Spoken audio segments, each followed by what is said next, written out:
چونکہ یہ بڑی بحث ہے اس وقت، اور وہ بحث بڑی شدید ہو گئی ہے کہ جو رائٹ ونگ کے رجحان رکھنے والے لوگ ہیں، جیسے آپ ہیں، آپ کی فیملی ہے، بھئی یہ ان کے ہاں خواتین کو کسی نوعیت کی آزادی نہیں ہے، اور یہ بہت ہی ایک جبر کے ماحول میں زندگی گزار رہی ہیں. ان کی تعلیم، ان کے فیصلے، اور جسے پیٹریارکل مطلب پیٹریارکی جو ہے وہ بالکل ایک ظلم کے طور پر سامنے آتی ہے. اور ٹھیک ہے، تاریخ میں مرد نے زیادتیاں بھی کی ہیں، فیصلے بھی کیے ہیں، اسی طرح سے جو قربانیاں بھی دی ہیں، جو کچھ کیا ہے اس کا بھی تو تذکرہ ہونا چاہیے. جو چیزیں جہاں اصلاح کی ضرورت ہے وہ ہونی چاہیے. اس کو آپ کیسے دیکھتے ہیں؟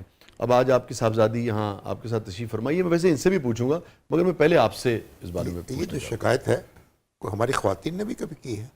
وہ تو کہتے ہیں نا کہ جی اجازت نہیں ہے نا، ڈرتی ہیں بات کرنے کی. ہاں نہیں، ہم تو دیکھیں نا، جو روایت ہم لے کے چل رہے ہیں وہ تو آپ دیکھیں کہاں سے شروع ہوتی ہے. آپ چلیے ہم اپنی موومنٹ سے شروع کر لیتے ہیں. آپ خلافت موومنٹ سے شروع ہو جائیں. جی تو بی اماں، اس کے بعد مولانا محمد علی جوہر کی جو بیوہ تھیں، جی آل انڈیا مسلم لیگ کونسل کی رکن رہی اور ورکنگ کمیٹی کی ممبر رہی. کوئی اور خاتون تو ممبر نہیں تھی ورکنگ کمیٹی کی. تو اس کے بعد پھر محترمہ فاطمہ جناح آئیں، رانا لیاقت علی آئیں. تو ہم تو اس روایت کو لے کے چل رہے ہیں نا. تو خواتین جو ہیں وہ اپنا حصہ لیتی ہیں، اپنی صلاحیتوں کا اظہار کرتی ہیں، اور اس میں ہمیں تو کوئی پریشانی نہیں ہے، نہ کبھی روک ٹوک ہوئی ہے. آپ اس کو کیسے دیکھتی ہیں؟ میرے نزدیک نا اس کا تعلق رائٹ یا لیفٹ سے نہیں ہے، اس کا تعلق آپ کی ذہنیت سے ہے. وہ آپ کسی طرف بھی ہو سکتے ہیں اور کسی جگہ بھی ہو سکتے ہیں. تو یہ بات بالکل درست ہے. کچھ آج سے 8-10 سال پہلے جب میرا معاشرے سے بہت زیادہ واسطہ نہیں پڑتا تھا، یا اپنے گھر میں آپ رہتے ہیں تو آپ کو لگتا ہے کہ واقعی خواتین کو مسائل نہیں ہوں گے. لیکن جیسے اب آپ باہر نکلتے ہیں، آپ بچیوں سے ملتے ہیں، آپ لوگوں کو دیکھتے ہیں، آپ دوسری خواتین کو دیکھتے ہیں، تو مسائل تو ہیں اور زیادہ ہیں. کام کرنے کے مسائل ہیں، بہت سے بنیادی حقوق ہیں جو نہیں پورے ہو رہے ہوتے. لیکن یہ پڑھے لکھے لوگوں میں بھی ہے، یہ کم پڑھے لکھے لوگوں میں بھی ہے، یہ جو ہے وہ گاؤں کے لوگوں میں بھی ہے.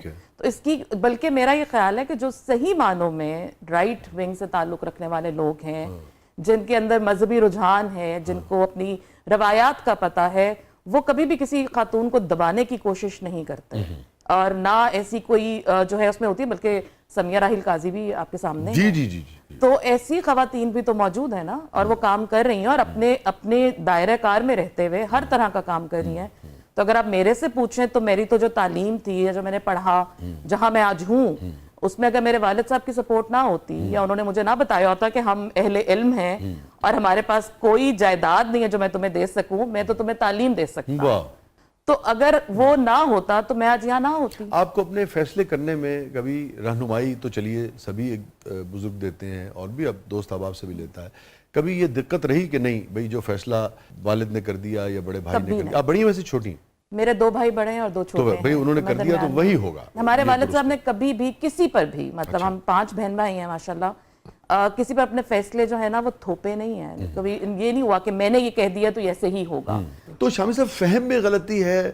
دین تو بڑا واضح ہے، اور آپ کی بھی یہ جو ساری رہنمائی ہے، جتنا ہم آپ کو جانتے ہیں، وہ دینی سے روشنی لے کے آپ لیتے ہیں. پھر دین کا نام لے کے کیوں پابندیاں بیجا لگاتے ہیں؟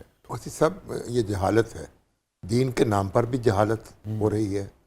اور اتنی میں جب عورتوں کے معاملات دیکھتا ہوں، میرے دوست ہیں، ان کی بیٹیاں ہیں، پی ایچ ڈی کی ہوئی ہے، کسی نے فزکس میں، کیمسٹری میں، کچھ نے ماسٹر انگلش میں کیا ہوا ہے، کوئی پڑھا رہی یونیورسٹی میں پڑھانا چاہتی ہے، کوئی وہ اس کو اجازت نہیں مل رہی اپنے سسرال سے.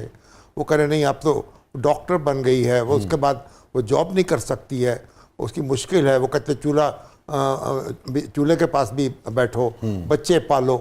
یعنی وہ سارے کام، یہ جو عورتوں پر جو جبر ہے. اور پھر ہمارا ایک کتنی میں عورتیں دیکھتا ہوں مجھ سے ملتی ہیں، اور بیچاری 2-2 3-3 بچے ہیں، اور میاں طلاق طلاق طلاق کہہ کے ہر قسم کی ذمہ داری سے فارغ ہو جاتا ہے. تو ایک یہ جو جہالت ہے، اور یہ ہماری ذمہ داری ہے کہ اس کا ہم اس کا سامنا کریں. اور ہمارے علماء کا بھی فرض ہے، ہمارے ہر شہری کا فرض ہے. تو دیکھیے عورتیں تو بہت مشکل میں ہوتی ہیں بعض اوقات. اب یہ بھی دیکھتا ہوں بعض اوقات کہ جو خواتین ہیں وہ خواتین پہ ظلم کر رہی ہوتی ہیں. اگر اب ساس ہیں اگر آپ وہ آپ جینا آپ نے حرام کیا ہوتا ہے. تو مطلب عورتوں کے مسائل ہیں، لیکن یہ جو مسائل ہیں یہ دین پر عمل نہ کرنے سے پیدا ہوئے ہیں، یہ دین کا تقاضا نہیں ہے. اور جو ہمیں معاشرے میں ہماری ضرورت ہے کہ ہم ادھر زیادہ توجہ دیں، عورتیں جو ہیں ان کو، تاکہ وہ ڈیولپ کر سکیں، ان کی شخصیت جو ہے اب وہ جو بھی ہے ان کا جوہر معاشرے کی ترقی میں، جی ہاں، ترقی میں کردار ادا کر سکے. اور جو اب دیکھیے تعلیم ہے، صحت ہے، اس میں تو بہت کام کر سکتے ہیں، بہت ہی زیادہ، جی ہاں، بہت کم کر سکتے ہیں. آہستہ آہستہ میرا خیال بہتری ہوئی ہے. بہتری ہوئی. شاہ صاحب یہ فرمائیے، یہ میرا آپ دونوں سے یہ سوال ہے. دیکھیں نا، جس شخص نے پڑھایا، اس نے ڈاکٹر بنوایا اپنی بیٹی کو، محنت کی، پتہ نہیں کیسے کیسے محنت کی. میں نے دیکھا لوگ بائیسیکلز پہ اور بائکس پہ جاتے ہیں اور اپنے بچوں کو ڈاکٹر بناتے ہیں، اپنی بچیوں کو ڈاکٹر بناتے ہیں. سائنس میں، فزکس میں، ادھر ادھر انہوں نے سب پڑھایا. اس کے بعد جاب کے لیے اگر وہ نہیں مانے، یا آگے شوہر یا بھائی نہیں مانے، اچھا ہم ان کو الزام دیتے ہیں، اور یقیناً ان کو ایسا نہیں کرنا چاہیے. آپ نے بھی کہا، میں بھی کہہ رہا ہوں، محترمہ بھی کہہ رہی ہیں. کبھی ہم نے یہ جائزہ لینے کی کوشش کی کہ اس کی وجہ کہیں یہ تو نہیں ہے کہ ہم ایک وہ محفوظ معاشرہ نہیں بنا سکے جس میں ایک ایسا مرد جو پروگریسو ہے، پروگریسو خیالات کا ہے، مگر وہ بھی محسوس کرتا ہے کہ یہ میری اپنی محبت کی وجہ سے، کہ میری بیٹی بہن اور وہ جو ہے وہ اس کو کنٹرول کرنے کے لیے نہیں، کنٹرول کرنے والوں کو الگ کر دیں، وہ غلط ہے. مگر بہت سارے لوگ یہ بھی سوچتے ہیں کہ یہ محفوظ نہیں ہے معاشرے نے اس طرح کا ورک پلیس پہ بھی وہ انوائرمنٹ پیدا نہیں کیا. ورک پلیس پہ بھی خواتین کے لیے کام کرنا آج بھی ایک عذاب ہے. میں نے دیکھا ہے 4 جگہ بیٹھے ہوں، دا مومنٹ وہ عورت اٹھ کے جائے گی، ایسا ایسا تبصرہ ہم کرتے ہیں کہ بندہ کہتا ہے کہ یار آپ کو نا شرم آنے لگتی ہے. اور پھر آپ سوچتے ہیں کہ یار اچھا اسی انوائرمنٹ میں میری بیٹی میری بہن بھی آئے گی، تو کہیں بیک آف دا مائنڈ آپ کے آتا ہے کہ نہیں یار میں اسے کہوں کہ تو شادی کرو، گھر چلی جا. ایسا ہے شامی صاحب؟ ایک فیکٹر یہ بھی ہے، یہ بھی بات یہ بھی معلوم ہے، جو آپ بات کہہ رہے ہیں نا، یہ بھی موجود ہے، لیکن یہی نہیں ہے. ٹھیک. دوسرا فیکٹر بھی اپنی جگہ ہے. یعنی یہ جو ایک ڈومیننس ہے، جی، اور یہ ہے کہ بھئی یہ دیکھیں، عورت اگر اپنا رزق کما رہی ہے، اپنی جاب، اس پہ تو ایک اعتماد بھی پیدا ہوتا ہے. جی جی جی جی. وہ تو اس کی آپ اس کو یہ تو نہیں، دیکھیے ہمارا دین کیا کہتا ہے، عورت کا یہ کام نہیں ہے کہ وہ گھر کا کام کرے، عورت کا یہ کام نہیں ہے کہ وہ بچے جو ہیں وہ اس طریقے سے بس ان کے لیے وقف ہو جائے. وہ سارا مرد کی ذمہ داری ہے، یہ مرد کی ذمہ داری ہے. کمائے گا اور اس کے کمائے گا، اس میں وہ نان نفقہ جسے یہ نا بچوں کی پرورش میں اس میں ہاتھ بٹائے گا. تو عورت جو ہے اس کی ایک الگ شخصیت کو اسلام نے تسلیم کیا ہے، اور اس شخصیت کو ڈیولپ ہونا چاہیے. آپ کیسے دیکھتے؟ دیکھیں، آپ کی بات درست ہے کہ یہ ایک فیکٹر ضرور ہے کہ آپ کا معاشرہ بہت زیادہ آپ کے لیے پازیٹیو نہیں ہوتا جب آپ کام کرتے ہیں. مجھے لگتا ہے کہیں نہ کہیں ہمارے گھروں میں بھی چیزیں، جیسے ابھی ابو نے بھی یہ بات کی کہ خواتین کے لیے مسائل کھڑے کرتے ہیں، وہاں ہم اپنے بیٹوں کو بھی بہت زیادہ ایکسٹرا پیمپر کر کے پال رہے ہوتے ہیں کئی دفعہ، اور ہم گھر میں ڈیفرینشیٹ کر رہے ہوتے ہیں کہ یہ کام بیٹوں کے کرنے کے ہیں اور یہ بیٹی کے کرنے کے ہیں، اور میرا بیٹا یہ نہیں کرے گا لیکن میری بیٹی کرے گی.